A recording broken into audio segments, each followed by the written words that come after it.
بسم اللہ الرحمن الرحیم۔ پیٹ کے بل سونے کا حکم۔ الٹا لیٹنا کیوں گناہ ہے؟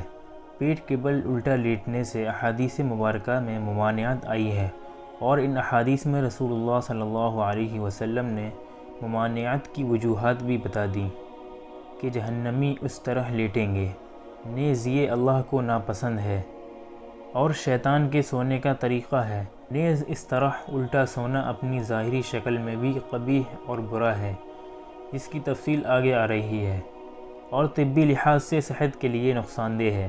حدیث مبارک میں ہے، حضرت ابو ہریرہ رضی اللہ تعالیٰ عنہ کہتے ہیں کہ ایک دن رسول اللہ صلی اللہ علیہ وسلم نے ایک شخص کو اوندھا یعنی پیٹ کے بل الٹا لیٹا ہوا دیکھا، تو آپ صلی اللہ علیہ وسلم نے اس سے فرمایا، اس طرح لیٹنا اللہ کے نزدیک ناپسند ہے۔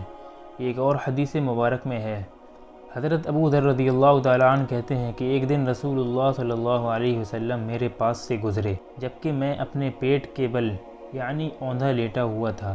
آپ صلی اللہ علیہ وسلم نے دیکھ کر اپنے پاؤں سے مجھے متوجہ کیا اور فرمایا، جندب، حضرت ابو ذر رضی اللہ تعالیٰ عنہ کا نام ہے، تمہیں یہ معلوم ہونا چاہیے کہ اس طرح لیٹنا دوزخیوں کا طریقہ ہے۔ ملا علی قاری رحمۃ اللہ اس حدیث کی تشریح فرماتے ہیں، اس کی وجہ یہ ہے کہ سجدے کے علاوہ عام حالات میں سینہ اور چہرہ چونکہ اشرف الاعضاء ہے، ان کو زمین پر رکھنا گویا کہ ان کی تذلیل کرنا ہے، یعنی بدفعلی کرنے والا یا بدفعلی کرنے والے سے مشابہت ہوتی ہے، جو کہ مذموم اور ناپسندیدہ ہے۔ حجت الامام شاہ ولی اللہ رحمۃ اللہ علیہ فرماتے ہیں، نیز یہ طبی اعتبار سے بھی نقصان دہ ہے۔